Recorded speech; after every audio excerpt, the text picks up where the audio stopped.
and what is up with my hair? Woo! Hey y'all, it's Jaylin. Today I'm going to be doing a review over a line of brushes. And I have seen a few little tidbits about these brushes, but I haven't seen many full-on reviews, so I hope that you really enjoy them. Many of you have commented on my little brush holder back here and the brushes inside, and a lot of you guessed correctly. They are the Wet n Wild brushes. Today I'm going to be reviewing them. But before I do, don't forget to subscribe so you don't miss a single video. I put out new videos every Wednesday and Saturday. Alright, let's get on to the video. A few months ago, I heard Kathleen Lights talk about Wet n Wild brushes on her channel, and I thought, yeah, I can handle some drugstore brushes if they're good. I'm game. So I went to Walgreens on a quest, and I only found a couple of them. I brought them home, I tried them out, and I actually really liked them. So I hopped on wetnwild.com and I bought the entire line. So, you know, I bought all but I think 2 brushes. I didn't buy the concealer or the foundation brush because I don't use those and it would be a waste. So I didn't buy those. We're gonna start out talking about the eye brushes. There are 6 of them. And we'll start out with the flat shader brush. Okay, so here's the dealio on this guy. You can see it's really, really flat on the side. I really like brushes that are a little bit more tapered on the sides, like right here. They have a little bit more fullness, I guess. They're tapered a little bit. They're not quite as flat. That's the kind of shader brush that I really enjoy. e.l.f. flat shader brush is a great example of this. It's thin, but there are plenty of bristles, and they really taper down on the sides. I think that really helps with an even application of shadow. One thing I like about this brush is that it's really soft, and it's fairly dense, which I like as long as there's enough taper.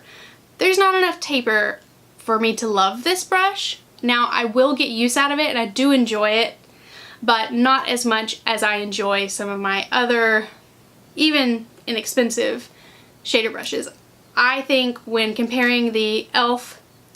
shader brush to this one, e.l.f. wins hands down. I think for 99 cents, you can't really complain about this one. It's just not my favorite. Okay, moving on to the large shader brush. Now, this one is really nice. There is more taper, as you can see. It is flatter on the sides because it's a shader brush, but there's a nice taper and it's really fluffy. I really enjoy this brush. I like to use it to put color all over my lid. So if I'm gonna do a base with just a matte nude color, I love to use this brush. I wish that the smaller shader brush was just like this one. They're really onto something with this one. It's very comfortable. It does not shed. It is pretty big, which is why it's the large shader brush. Or I would get more use out of it. I like to use this for a wash all over the lid with just one color.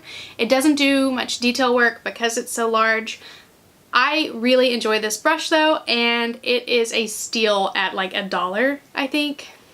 So, yep, pick this one up if you need it. And now we're gonna talk about the Fluffy Crease Brush. This is another really nice, really fluffy, really just quality brush, in my opinion. I love fluffy blending brushes. They're probably my favorite eye brushes to own because they can be really good or really bad, I think. And this one is really good. It is soft. It is stiff enough where it doesn't just... It can blend out product really nicely. It's soft, but it bends. But it doesn't just collapse. Does that make sense? I think we've all tried the brushes that you just put just a teeny little bit of pressure and they just over to the side. This one doesn't do that. It does hold up. It is nice when you're blending. It blends out nicely. It's nice for application of product. This one's a winner. If you only pick up one and you need a brush, a blending brush, this one you should definitely look into. Now we have the angled liner brush. This is a pretty nice liner brush. I don't have any complaints. It's very small. I mean, really, there's not much to say about this. I have tried quite a few angled liner brushes. This one stands up with all of the rest. Overall, it's a good brush. Okay, and now on to the bent liner brush. Now, I will be honest, I don't use these very often. I do use them for like gel liners, or if I'm going to be using my mascara as an eyeliner, I'll use a brush like this. Really, I don't have any complaints. It is stiff enough to get the job done to actually line, but it bends well enough that it follows the curve of your eye, and that is just pretty much all you can ask for in a liner brush like this. And the last eye brush in the line is the smudger brush. This is just a really nice flat smudger brush. It's pretty short. The bristles are pretty hard and, well, not hard, they're pretty stiff, and so they really allow you to smudge out that lower lash line. Now, one thing I would liken this to the flat shader brush, the small shader brush, in that I really like a little bit more taper here on the sides, and this one's pretty much, it's like the shader brush, but shorter, if that makes sense. Shorter and a little bit smaller. And so for that, it's not my favorite smudger brush of all time, but it's not a bad one. And now on to face brushes. Okay, so in Walgreens, I was able to find the flat top Kabuki. This brush really just blew me away. I am insanely impressed with this brush. It's so soft. It's dense enough to where it can hold product and apply really well, but it's not so dense that you apply way too much product, which is easy to do with a lot of the pigmented products that are common these days. So I really enjoy this. I like to use it for bronzer all over the face. I like to use it for blush. Overall, this one is a must-have. I think I paid $3 for this brush. $3 for this brush, and I think it's worth it. Now on to the powder brush. This is a very fluffy, very soft brush, as all of them are. They're all insanely soft and smooth and nice on the face. I'll tell you the things that I really like about this brush. Now, I would say that this is maybe one of my top 2 favorite powder brushes now, and it's because it's small, okay? So it's a pretty small powder brush. We've all seen, like, I have a Sigma powder brush, which is like this wide. It is really hard to put into product and actually get on your face. This one's small enough, it fits into products, and you can kind of smooth that out all over your face more evenly, in my opinion. Really like this one. Now, the stippling brushes. Okay, I was less than impressed with these. Really the large more than the small. The small was okay. So here are the things that I didn't like about the large. In a stippling brush, what I like is I like firm enough bristles to where when I pat this into my skin, I don't get a lot of bowing of the bristles. And you can see here when I pat my hand, and I'm not doing it that hard, the bristles don't really stand up, which is a problem because you want to use this with cream products, and if you're applying cream products and the bristles are bending too much, you're not going to get a more as precise application as you would with a stippling brush that was more firm. Now, I do think that this is a fine brush if you're just going to use it for like a duo fiber, less precise application of products. It's just not my favorite, and I don't find myself reaching for this ever. Now, the small stippling brush, it is a little bit more firm, and I think the reason that this is, it's because it's shorter. So the bristles don't stand up this much because the bristles are like 1.5 inches long, but here they're really only like 1 inch. And so they're able to stand up to a little bit more force and a little bit more of that patting motion that you use a stipple brush with.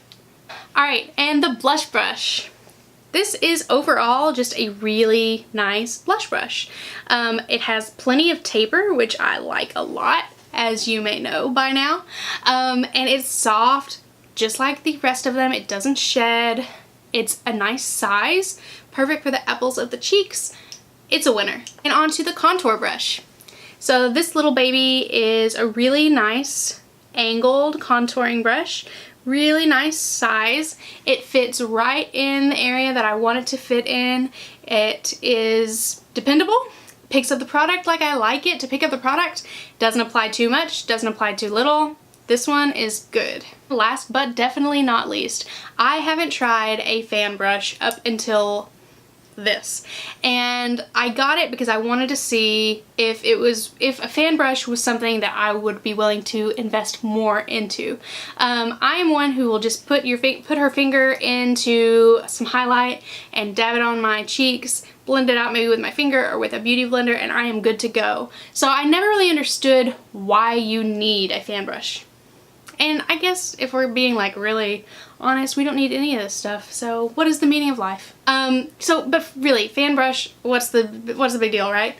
I have been so happy with this brush.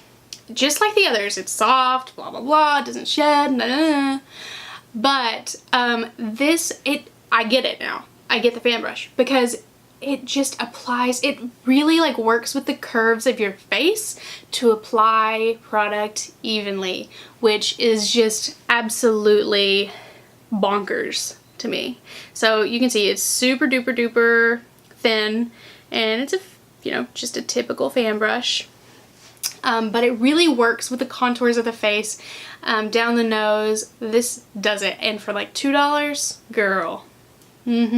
Overall, I am really happy with the Wet n Wild brushes. I think that you can liken them to the quality of the e.l.f. Studio line. Some of them, I think as a line, the Wet n Wild brushes are a little bit nicer because the quality is pretty much uniform. I found that with the e.l.f. brushes, really the quality is kind of all over the place. There are really nice brushes, like the shader brush is my probably favorite shader brush ever. I really love it. And it's $1, I think. But then you have some not so stellar brushes in that line. With Wet n Wild, of course, I wasn't a big fan of the shader brush or the stippling brush, the large one, but you're never gonna like everything. And I think that overall the value is really great for a price point that is really, really low. So that does it for this review. I hope that you enjoyed this video. If you did, please give it a thumbs up and comment. Don't forget to subscribe, and I will see you in my next video. Bye, y'all.